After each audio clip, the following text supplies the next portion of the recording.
നമസ്കാരം, ഇത് IBN മലയാളം. കേരളത്തിൽ മദ്യത്തിന്റെ കാര്യത്തിൽ മാത്രം ഒരു ബുദ്ധിമുട്ടും ഉണ്ടായിട്ടില്ല. മദ്യക്കുപ്പികൾ കൊണ്ട് നിറഞ്ഞിരിക്കുകയാണ് സംസ്ഥാനം. മദ്യവിൽപ്പനയും വിപണനവും സർക്കാരിന്റെ ഏറ്റവും വലിയ സാമ്പത്തിക സ്രോതസ് ആയതുകൊണ്ട് തന്നെ മദ്യനിർമ്മാർജ്ജനം മാത്രം സംസ്ഥാനത്ത് സാധ്യമല്ല. എന്നാൽ ഇപ്പോൾ ഡോക്ടർ മഹേന്ദ്രകുമാർ ഫേസ്ബുക്കിൽ പങ്കുവച്ച പോസ്റ്റ് അങ്ങേയറ്റം ചിന്തിപ്പിക്കുന്നതാണ്. ഒരു ക്ഷേത്രത്തിൽ കൊണ്ടുവന്ന പാലിന്റെ കുപ്പിയെ വിമർശിച്ചായിരുന്നു അദ്ദേഹത്തിന്റെ പോസ്റ്റ്. ഒരു ക്ഷേത്രത്തിലെ നമസ്കാര മണ്ഡപത്തിൽ കൊണ്ടുവച്ചിരിക്കുന്ന പാൽക്കുപ്പിയുടെ ചിത്രമാണ് ഈ നൽകിയിട്ടുള്ളത്. ഇത് ചൂണ്ടിക്കാണിച്ചപ്പോഴാണ് ക്ഷേത്ര കമ്മിറ്റിക്കാർ കുപ്പി ഏതെന്ന് ശ്രദ്ധിക്കുന്നത്. ഈ കുപ്പിയിൽ ക്ഷേത്രത്തിലേക്ക് പാല് കൊണ്ടുവന്നെത്തിക്കുന്ന വീട്ടുകാരോട് മിനിമം ആ സ്റ്റിക്കറെങ്കിലും ഒന്ന് ഇളക്കി മാറ്റണം. കേരളത്തിൽ ഇന്ന് ഏകദേശം വീടുകളിലും ഇത്തരം കുപ്പികൾ സുലഭമാണ്. അകത്തേക്കുള്ള ഉപയോഗം കഴിഞ്ഞതിന് ശേഷവും ആ കുപ്പിയോടുള്ള പ്രണയം പോകാഞ്ഞിട്ടാണോ എന്നറിയില്ല, ഇത്തരം പുറത്തേക്കുള്ള ആവശ്യങ്ങൾക്കും അതേ കുപ്പിയെ സ്വീകരിക്കാറുണ്ട്. ഏകദേശം 2 മാസം മുമ്പ് എനിക്ക് പരിചയമുള്ള ഒരു അംഗൻവാടിയിലെ കുഞ്ഞ് കുടിക്കാനുള്ള വെള്ളം കൊണ്ടുവന്നതും ഇതേമാതിരി ഒരു കുപ്പിയിലാണ്. അത് കണ്ട് എനിക്ക് ഞെട്ടലൊന്നും ഉണ്ടായില്ല. കേരളത്തിൽ ജനിച്ചു വളർന്ന എനിക്ക് അങ്ങനെ എപ്പോഴും ഞെട്ടാൻ മാത്രം വട്ടില്ല. അരശിയിൽ ഇതെല്ലാം സഹജം എന്ന ലെവലിൽ എത്തിയിട്ടുമുണ്ട്.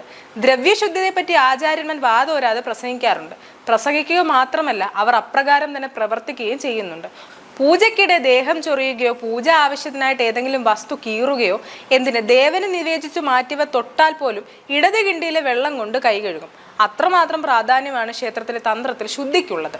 ചിത്രത്തിന്റെ പശ്ചാത്തലത്തിൽ കാണുന്നത് ആ മണ്ഡപത്തിൽ ഇട്ടിരിക്കുന്ന പത്മങ്ങളാണ്. ചതുശുദ്ധി, പഞ്ചകം, പഞ്ചഗവ്യം എന്നിങ്ങനെയുള്ള ബിംബശുദ്ധ ക്രിയകൾക്ക് വേണ്ടി വരച്ചത്. പഞ്ചഗവ്യ കലശത്തിൽ ഒഴിക്കേണ്ട പാല് കൊണ്ടുവന്നതോ സാക്ഷാൽ ബാക്ക് പിപ്പർ റമ്മിന്റെ കുപ്പിയിലും. ചില ദേവതമാർക്ക് മദ്യം നിവേദിക്കുന്നുണ്ടല്ലോ, അതുകൊണ്ട് ഇതൊക്കെ ഇത്ര വലിയ ഇഷ്യൂ ആക്കണോ എന്ന വാദവും വന്നേക്കാം. മദ്യവും മാംസവും നിവേദിക്കുന്ന അപൂർവം ക്ഷേത്രങ്ങൾ ഉണ്ട് എന്ന് കരുതി എല്ലാ ദേവതമാർക്കും അത് സ്വീകാര്യമാവില്ല എന്ന വസ്തുത കൂടി ഓർമ്മിക്കണം. ഇനി അങ്ങനെ നിവേദിക്കപ്പെടുന്ന മദ്യം എന്താണ്? കള്ളുപോലെ പ്രകൃതിയിൽ നിന്ന് ലഭിക്കുന്നവയാണ്, അല്ലാതെ കേരള ബ്യൂറേജസ് കോർപ്പറേഷനിലെ ക്ഷേത്ര കമ്മിറ്റിക്കാർ ക്യൂ നിന്ന് വാങ്ങി ഭഗവതിക്ക് സമർപ്പിക്കുന്നതല്ല. ചിലയിടത്ത് മാറ്റം വന്നു തുടങ്ങിയിട്ടുണ്ടതും എന്നതും നിഷേധിക്കുന്നില്ല. എന്തായാലും ഇത്രയും പറഞ്ഞ സ്ഥിതിക്ക് ദ്രവ്യശുദ്ധിയെപ്പറ്റി ആചാര്യന്മാർ പറഞ്ഞതുകൂടി ഒന്ന് സൂചിപ്പിച്ച് അവസാനിപ്പിക്കാം. ശുദ്ധമാകേണ്ടത് മരം കൊണ്ടുള്ളവയാണെങ്കിൽ അതിനെ ചെത്തുകയും ചീനിയെടുക്കുകയും ചെയ്യണം.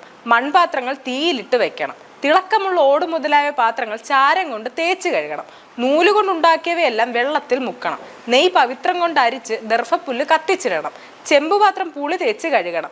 വെള്ളി കൊണ്ടുണ്ടാക്കിയവ ശംഖും ചാണകവും തേച്ച് കഴുകണം. വസ്ത്രത്തിന് ചാരവെള്ളം തളിച്ച് കഴുകുകയും പട്ടു മുതലായവ വെയിൽ കൊള്ളിക്കുകയും ചെയ്യണം. മേൽപ്പറഞ്ഞ പ്രകാരം കൊണ്ട് അവയെല്ലാം ശുദ്ധമാകും. ധാന്യവർഗ്ഗങ്ങളെല്ലാം മുറത്തിലിട്ട് പാറ്റിയും അരി കുത്തിയും സകലതിനും പറ്റിപ്പിടിച്ചിരിക്കുന്ന ദുഷ്ടവസ്തുക്കളെ കളയുകയും ചമ്മതപ്പൂവ്, ദർഭയില, കായ മുതലായവയ്ക്കുള്ള വെള്ളം തളിക്കുകയും കിണറ്, കുളം മുതലായ ജലാശയങ്ങളിൽ പുണ്യാഹവും രാത്രി വിളക്ക് കത്തിക്കുകയും ഭൂമിയിൽ ഉഴയുകയും കിളയ്ക്കുകയും അവിടെ ബ്രാഹ്മണ ഭോജനം നടത്തുകയും ചെയ്താൽ ശുദ്ധിയാകും. സകല വസ്തുക്കളുടെയും ശുദ്ധി നിർണ്ണയിക്കുന്നത് അവ കാണുമ്പോൾ നമ്മുടെ മനസ്സിൽ തോന്നുന്ന സന്തോഷത്തിനെ ആശ്രയിച്ചാണ്. സമാനമാം വിധത്തിൽ ഒരു വസ്തു കാണുമ്പോൾ മനസ്സിലുണ്ടാക്കുന്ന വെറുപ്പിനെ ആശ്രയിച്ച് അശുദ്ധിയെയും നിശ്ചയിക്കുന്നു. അതായത് ഒരു വസ്തു കാണുമ്പോൾ വെറുപ്പും അതിന് വേണ്ടത്ര വെടുപ്പില്ലെന്ന് തോന്നുകയുണ്ടാകുകയാണെങ്കിൽ അതിനെ ശുദ്ധി ചെയ്ത് സ്വീകരിക്കുകയാണ് ഉത്തമം. അങ്ങനെ ചെയ്യാൻ സാധിക്കാത്ത പക്ഷം ലോഹപദാർത്ഥങ്ങളെല്ലാം ഉപയോഗിച്ച് എല്ലാം ഉപേക്ഷിക്കുന്നതാണ് നല്ലത്. ഈ പോസ്റ്റ് എഴുതാൻ പ്രേരണ നൽകിയത് തിരുവിതാംകൂർ ദേവസ്വം ബോർഡിന്റെ ഒരു മേജർ ശിവക്ഷേത്രത്തിൽ ക്ഷീരധാര ചെയ്യാൻ വേണ്ടി അണ്ടാവിലേക്ക് മദ്യക്കുപ്പിയിൽ നിന്നും പാലൊഴിച്ച് പരിശീലിതനായ ഒരു ശാന്തിക്കാരനാണ്. ഇങ്ങനെ പറഞ്ഞാണ് ഈ പോസ്റ്റ് അവസാനിപ്പിക്കുന്നത്. ഒന്ന് ചിന്തിച്ച് നോക്കിയാൽ മനസ്സിലാകും ഇതിന്റെ ഉത്തരവാദിത്വം നമ്മുടെ സർക്കാരിന്റെ മാത്രമാണെന്ന്. News desk IBN Malayalam.